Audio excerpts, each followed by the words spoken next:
everybody, happy Sunday evening. I'm going to show you guys how to do an in the oven brisket. My brisket has already been in the oven on a trivet in my cast iron with oil and garlic and seasonings. By keeping it on the trivet, it gets it out of the oil. I've drained off the oil. What's left in here is basically meat chunks, meat pieces. And I'm going to add to this, put my brisket back in it and finish it in the oven. You can do brisket many ways. A couple of weeks ago, we all were eating brisket, corned beef and cabbage. Corned beef is a brisket that they corned. Corned is not because they used corn. Corned is because the salt in the day, back in the day when they were corning meat, was actually the chunk, like the size of a piece of corn. So it was called corned beef. Tonight I am doing more of a pot roast without the pot roast. So I'm going to cut up some carrots, some celery. I've got a sauce that I'm going to make, and then I'm going to also make my special Alabama white sauce that is my go-to for barbecue. It's also how I judge if a barbecue place is good or not. Are they serving me white sauce? So I'm just going to slice these up into decent sized chunks, again, like you would with a pot roast. And get that out of there. And these are just to roast for flavor. This has another probably hour and change to go in the oven to finish. Because brisket is a tougher piece of meat, it's got a big muscle in it, got a big piece of silver skin in it that you can't get out, all that good stuff. You slow roast it to get those tendons and the muscles to release and relax. That's what you want. Same thing when you smoke it, you're trying to get it to release. When I smoke my brisket, it's a long process. When I roast it in the oven, it's a longer process because I'm trying to get that muscle to relax. When you're smoking it, you go for the stall. When you're cooking it, you go for it to just soften.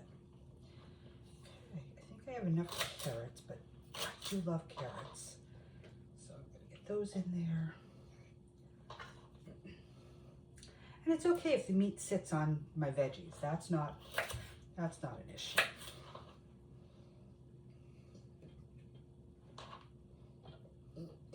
I just also want the meat to be in the juice, in the seasoning that I'm making.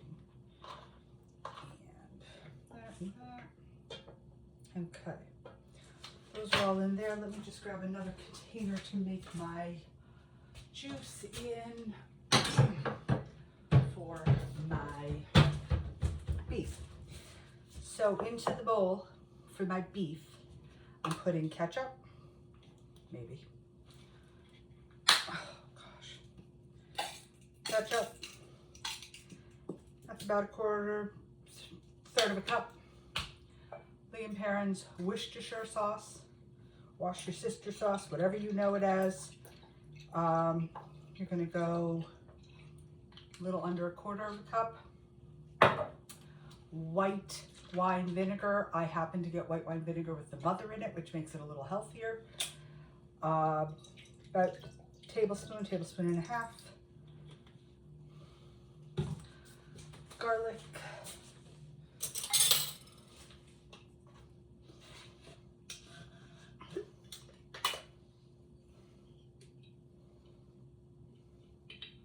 And I'm going a clump. Large amount of garlic because that's the bomb in my world. But I'm going to serve it over egg noodles with butter. And this will be later this evening. You know, Sundays are a slow day, relaxed day. This smells really good. That's a plus, right? That's what we want. Okay. My sauce is mixed. It's chunky because of the garlic, but it's mixed up. Let's get the meat back in here. And I'm making sure the fat side is up. In she goes. And I want all that good stuff that was on her when I put her in to cook. Yeah. I had rubbed her before I put her in with brown sugar, salt, pepper, garlic, onion. What else was in that? I think that was about it. Salt, pepper, garlic, little sugar, brown sugar. That was it. So now I'm going to pour this over her. And I'm emphasizing that because you want this on the brisket. So I'm pouring that over her. And then making sure she's, whoops, all covered. Dripped on the clean floor. Oh well. And then I've got bone broth, beef bone broth, which I did buy because I don't have any in my freezer. And this you're going to pour around the vegetables, not over the meat. By pouring it around the vegetables, whoops, the broth goes in, but the good stuff stays on the meat. And you just want it to come up to like covering your veggies mostly. Okay. That veggie can go over there. And rearrange your veggies like I am. If you've got gappies, like when I put my veggies in, I wasn't sure how my meat was going to stay in here. So I have to rearrange a little bit. Okay.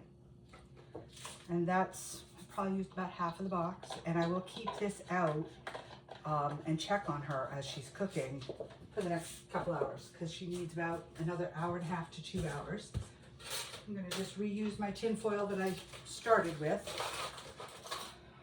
No reason I can't. And you want to make sure this is sealed really well. That's why I'm using my cast iron, because I have a lip on it and I can seal it all the way around. And this is going to go back in the 250-degree oven and just slow and go. Ooh. In she goes. And that, like I said, will go about another hour and a half, 2 hours. While that continues, I am going to make my white barbecue sauce to dip my brisket in. White barbecue sauce is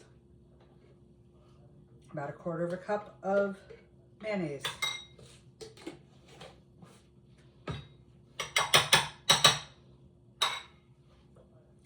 Good horseradish. Not the creamy kind, the regular kind. Whew, spicy. I forgot to pull another spoon, so I'm just going to use the back of my spoon to scoop out some. And you want a good 1.5 tablespoons to 2 tablespoons. If you like it spicy, go for 3. But I'm doing about 1.5 tablespoons, 2 tablespoons. That goes back in there, that goes there. Fresh ground black pepper or fresh cracked pepper, depending on where you're from. Cover that pile of mayonnaise and horseradish.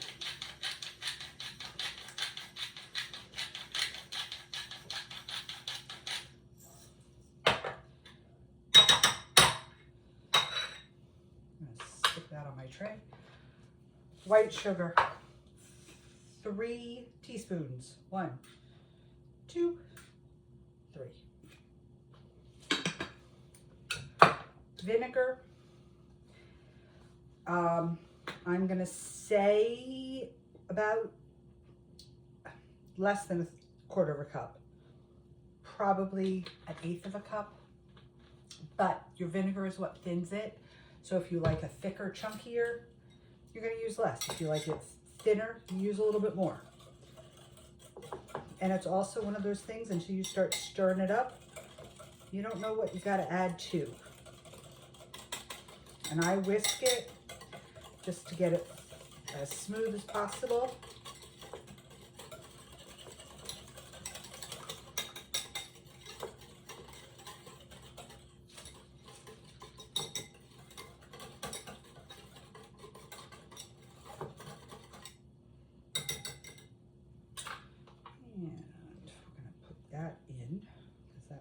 go in.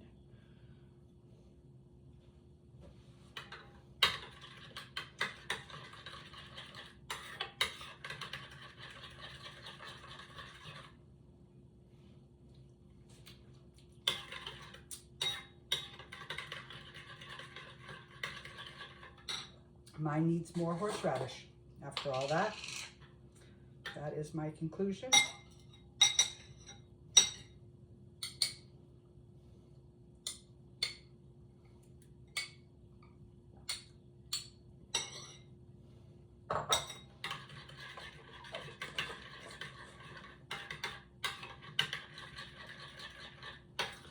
And it does depend on your mayonnaise. If your mayonnaise is sweeter, you're gonna want more horseradish. And this is a new mayonnaise for me, so you know, it's a little sweeter than I'm used to.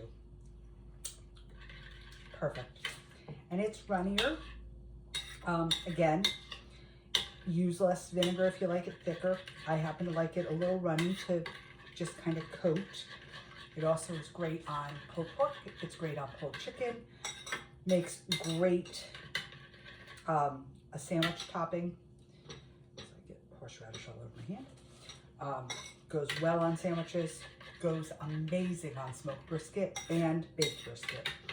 So that is my Alabama white barbecue sauce